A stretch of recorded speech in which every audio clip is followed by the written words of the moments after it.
Hill v. Lockhart, Supreme Court, 1985. Justice Rehnquist delivered the opinion of the court. Petitioner William Lloyd Hill pleaded guilty in the Arkansas trial court to charges of first-degree murder and theft of property.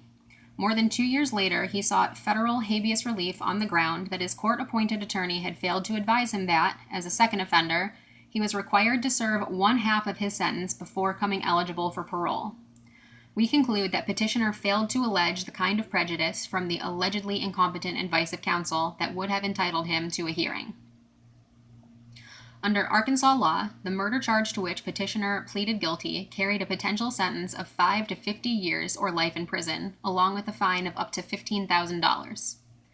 Petitioner's court-appointed attorney negotiated a plea agreement pursuant to which the state, in return for petitioner's plea of guilty to both the murder and the theft charges, agreed to recommend that the trial judge impose concurrent prison sentences of 35 years for the murder and 10 years for the theft. Petitioner signed a written plea statement indicating that he understood the charges against him and the consequences of pleading guilty, that his plea had not been induced by any force, threat, or promise apart from the plea agreement itself, and that he realized that the trial judge was not bound by the plea agreement and retained the sole power of sentence, and that he had discussed the plea agreement with his attorney and was satisfied with his attorney's advice. The last two lines of the plea statement, just above petitioner's signature, read, "I am aware of everything in this document. I fully understand what my rights are, and I voluntarily plead guilty because I am guilty as charged."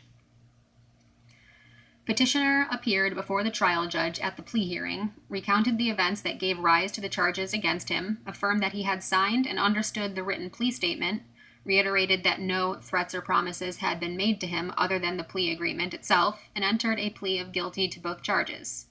The trial judge accepted the guilty plea and sentenced petitioner in accordance with the state recommendations. The trial judge also granted petitioner credit for the time he had already served in prison and told petitioner that you will be required to serve at least 1/3 of your time before you are eligible for parole. More than 2 years later, petitioner filed a federal habeas corpus petition alleging, inter alia, that his guilty plea was involuntary by reason of ineffective assistance of counsel because his attorney had misinformed him as to his parole eligibility date. According to petitioner, his attorney had told him that if he pleaded guilty, he would become eligible for parole after serving 1/3 of his prison sentence. In fact, because petitioner previously had been convicted of a felony in Florida, he was classified under Arkansas law as a second offender and was required to serve 1/2 of his sentence before becoming eligible for parole.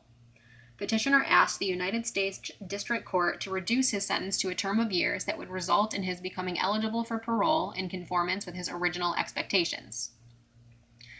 The district court denied habeas relief without a hearing. The court noted that neither Arkansas nor federal law required that petitioner be informed of his parole eligibility date prior to pleading guilty, and concluded that, even if petitioner was misled by his attorney's advice, parole eligibility is not such a consequence of petitioner's guilty plea that such misinformation renders his plea involuntary.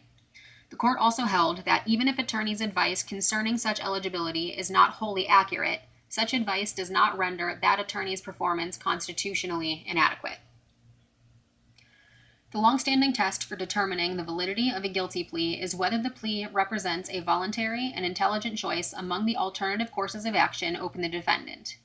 Here, petitioner does not contend that his plea was involuntary or unintelligent simply because the state, through its officials, failed to supply him with information about his parole eligibility date.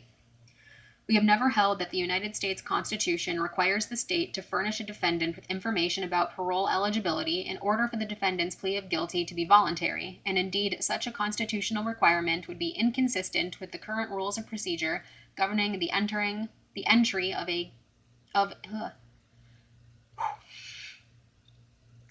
Such a constitutional requirement would be inconsistent with the current rules of procedure governing the entry of guilty pleas in federal courts.